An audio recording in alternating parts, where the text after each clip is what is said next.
Bom, eu vou entrar direto no assunto, porque eu tenho só 15 minutos, então tem que ser uma corridinha. Uma das coisas mais difíceis que existem é escrever um livro no correr dos acontecimentos, né?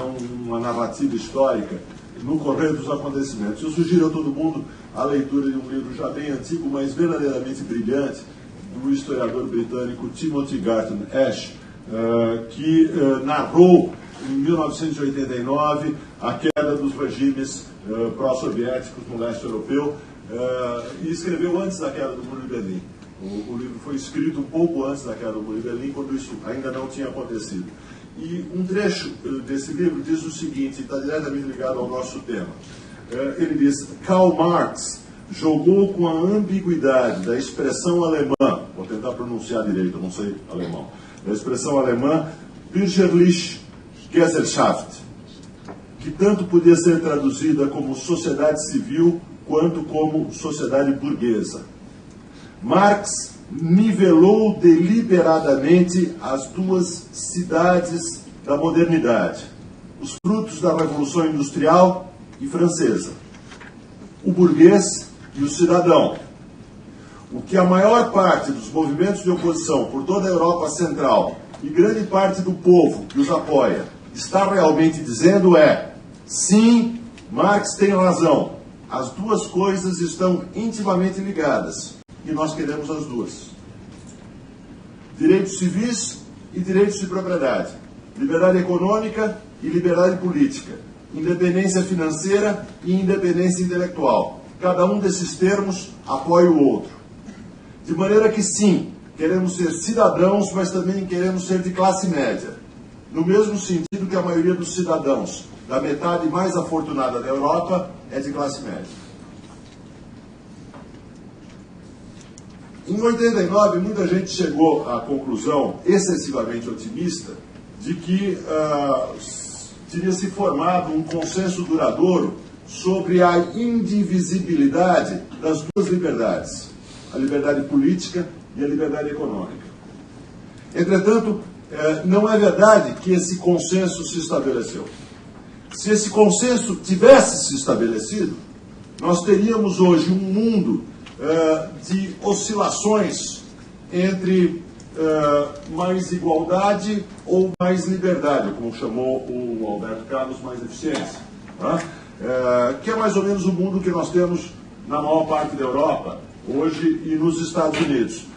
A cada eleição, os eleitores chamam um partido diferente para introduzir um pouquinho mais de igualdade ou um pouquinho mais de liberdade econômica nas sociedades.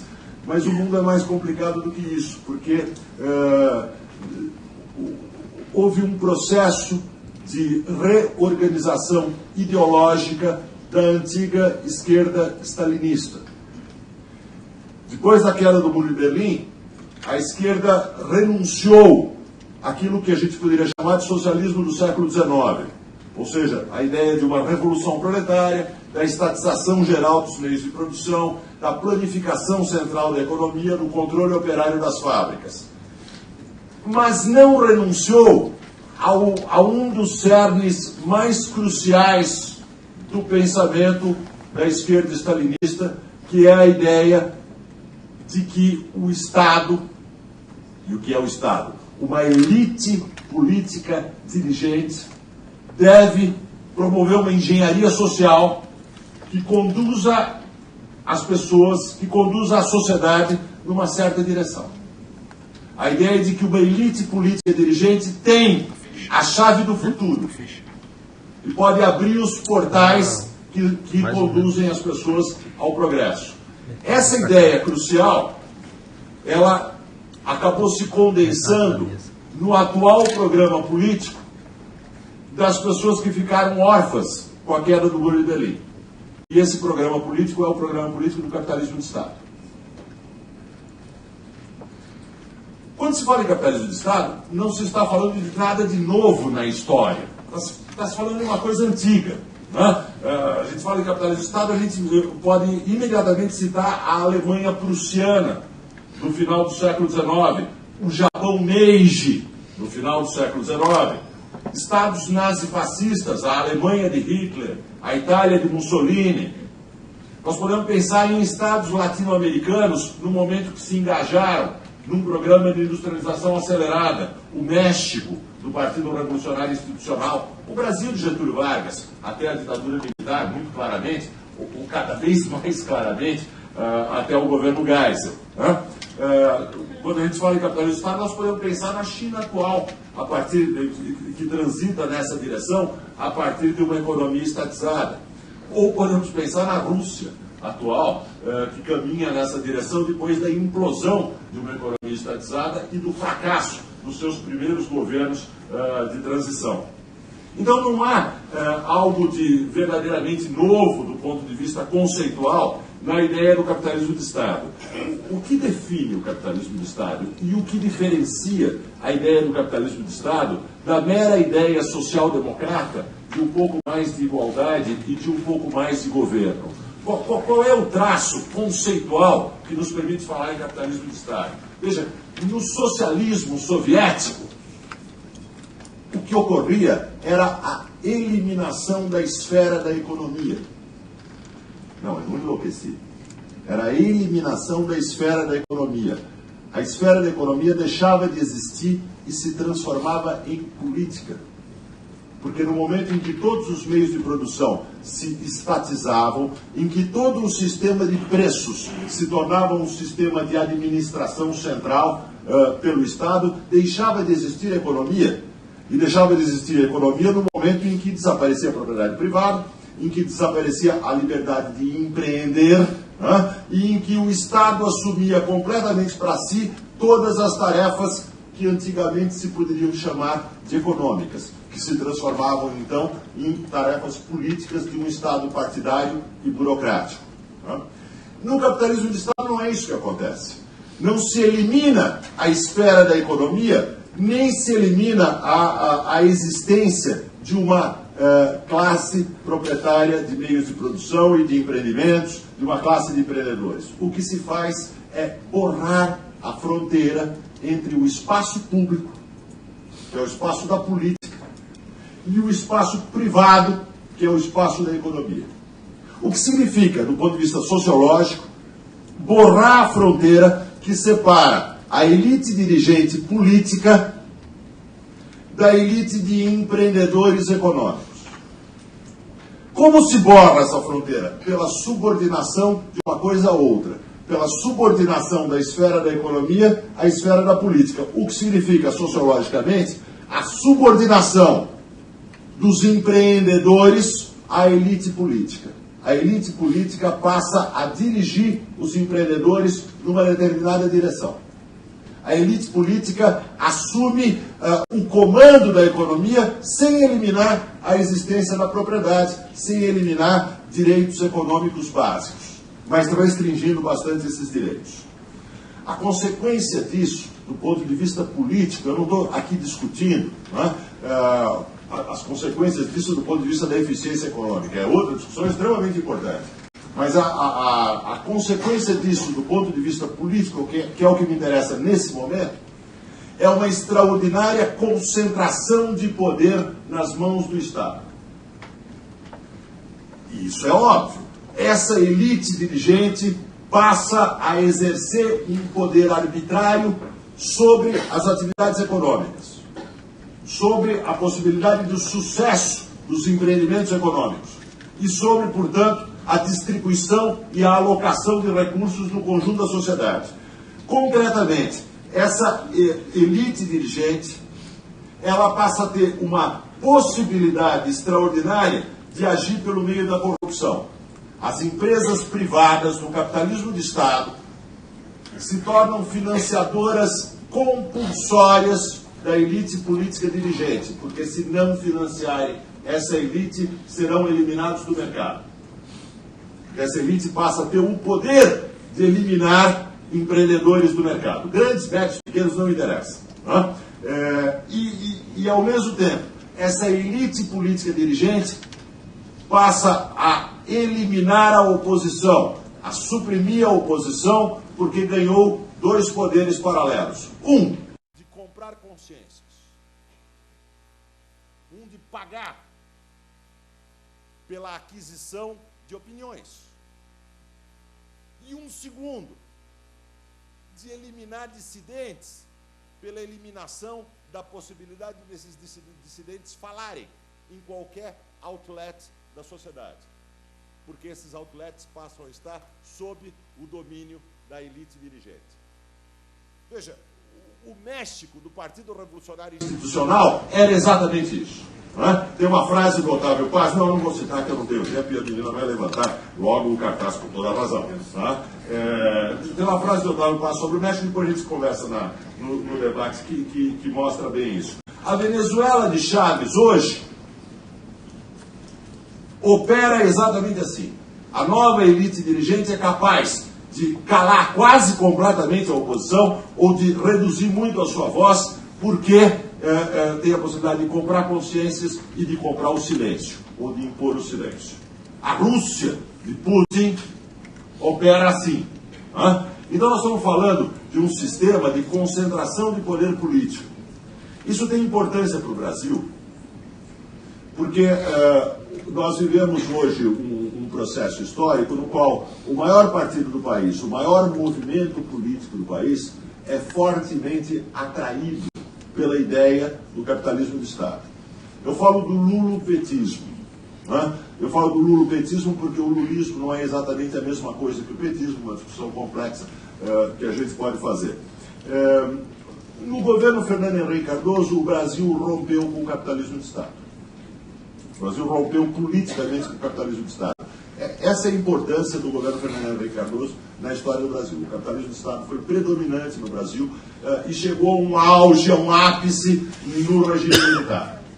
O que se fez depois do regime militar, mas principalmente no governo Fernando Henrique, foi uma ruptura política, conceitual, teórica e prática com a doutrina do capitalismo de Estado. O lulopetismo atual, que não é igual ao lulopetismo original, que nasceu lá em 79, ele se reorganizou como reação a dois eventos históricos. A um evento mundial que foi a queda do Muro de Berlim, que retirou uma referência que era o socialismo de tipo soviético. E a um evento brasileiro que foi o governo Fernando Henrique Cardoso. Não é por acaso que Fernando Henrique Cardoso é o diabo-chefe inigualável em todos os textos do lulopetismo. Porque esse é um dado formativo nessa corrente de opinião que se aproxima do capitalismo de Estado. E não é por acaso que Lula e o PT, que na verdade nasceram criticando não só a ditadura militar, como criticando Getúlio Vargas e toda a tradição do nacionalismo populista brasileiro, hoje endeusam essa tradição. Não é por acaso que Getúlio Vargas se transformou num ícone do pensamento lulopetista, mas não apenas Getúlio Vargas. Lula uma vez declarou sobre Geisel, definiu Ernesto Geisel como, aspas, o presidente que comandou o último grande período desenvolvimentista do país. Tem uma narrativa da história brasileira aí, uma narrativa de uma história virtuosa, que vai de Getúlio Vargas até Ernesto Geisel, e tem também a narrativa de uma queda, de um declínio, de uma catástrofe que teria acontecido no governo Fernando Henrique Cardoso. Há toda a expressão de uma doutrina política nessa narrativa histórica. A posição de Lula, nesse ponto, ela se encontra muito bem com a posição das duas correntes centrais do PT. As duas correntes centrais do PT são, uma delas, a esquerda de origem castrista, bem representada por José Dirceu, que faz esse movimento de substituição de uma ideologia socialista pela ideia do capitalismo de Estado. E um outro setor muito importante, que são os sindicalistas, que pela própria posição política e sociológica em que se encontram, tem uma atração extraordinária pela ideia do capitalismo de Estado. Isso não quer dizer que o capitalismo de Estado é um consenso, nem sequer no lulopetismo. Ele provoca divisões e atritos dentro do lulopetismo. O que nós assistimos nos jornais desde o primeiro governo Lula, é em grande parte o fruto ou a expressão pública mais óbvia das divisões e divergências em torno dessa ideia dentro do movimento político que é predominante no Brasil hoje. Nós temos uma trajetória recente, eu queria usar meus últimos minutos. Quantos são os últimos minutos? Você não me mostrou. Você vê como é? Eu fiz questão de ignorar. Mas nós temos uma trajetória recente, extremamente importante para a gente discutir, é uma sugestão minha para o debate,